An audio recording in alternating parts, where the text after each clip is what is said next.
Okay, so when I was younger, we had a family cottage that was located on Georgia Bay in Collingwood, and my mom and her best friend and her kids, we would all go up, and then we wanted to put on a show for our parents, a puppet show.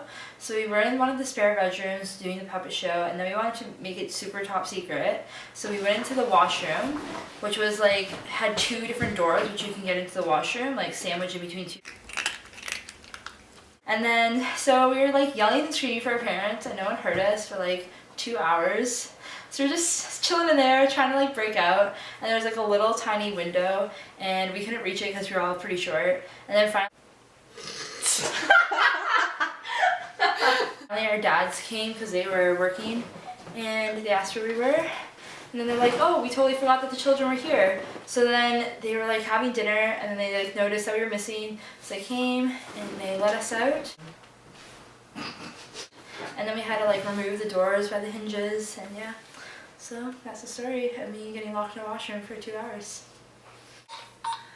Oh, you wear them to go hunting, and Trey has a shirt like this. Oh, camo. Yeah. Camouflage.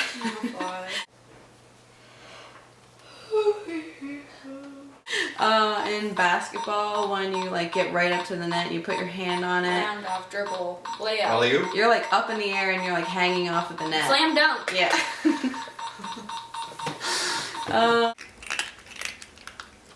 In the game where you kick a black and white ball with your feet, where you score, Soccer. where you score Football. the goals. Football. Where you score the goals, like the Goal net, football net, soccer net. yeah, soccer net.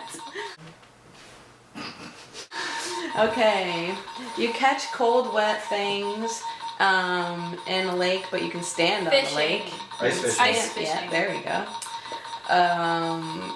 You're on the water in a floating thing, and you have to propel Canoe. yourself. Pedaling, boat, paddle boat. Yeah.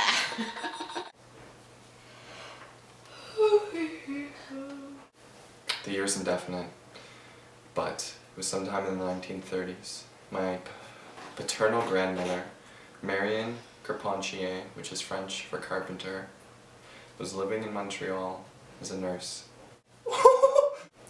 And not being a very wealthy nurse, she lived in a boarding house in her early 20s. She used to read in a sitting room. And one night she was reading to wind down before bed, and she heard rocking, just constant rocking and knocking. So she went upstairs into the attic, and then in the rafters she saw a silhouette of a man just rocking back and forth, back and forth, back and forth. But she wasn't sure if her eyes were taking control of her mind and playing a trick on her, or if she was in fact seeing a ghost. So she went to bed, a little terrified, as most people would be, and in the morning she talked to the person who ran the boarding house and told them the story. And they said that the original owners, one of the original owners, hung himself in the rafters, and apparently the silhouette she saw was the man who committed suicide. Boo.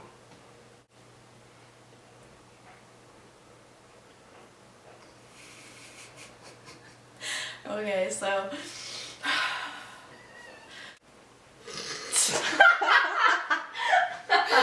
when I was in high school, I went on this student exchange to Saskatchewan, so like we fundraised, we did all this stuff. And it was like a bunch of, yeah, I had a couple friends, and then it was like a couple geeks too, you know, that really wanted to take part in school activities. So there was this one kid back story, everyone just kind of poked fun at him every once in a while because he had a big shit-eating grin and big teeth and whatever. He was really nerdy and he was homeschooled, but you know, up to high school. So we went to Saskatchewan and we went to this like horse ranch, and I was just standing there with my friends and we were watching people horse ride, and I glanced out of the corner of my eye and I saw this kid lassoing like this wooden cow kind of thing, and there was 3 horses standing up against the fence like right behind him, And so I'm just watching him, and he's lassoing, and he's making like this crazy face, like. So before I even got the chance to like let my friends know that his face was looking all crazy, I just saw one of the horses stand up on its hind legs,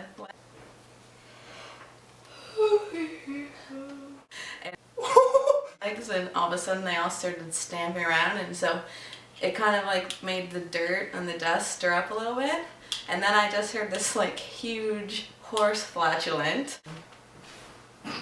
And so it made like a massive cloud of dust. So the last thing I saw was him lassoing, and the next thing I saw was him running out of a cloud of fart dust, lassoing.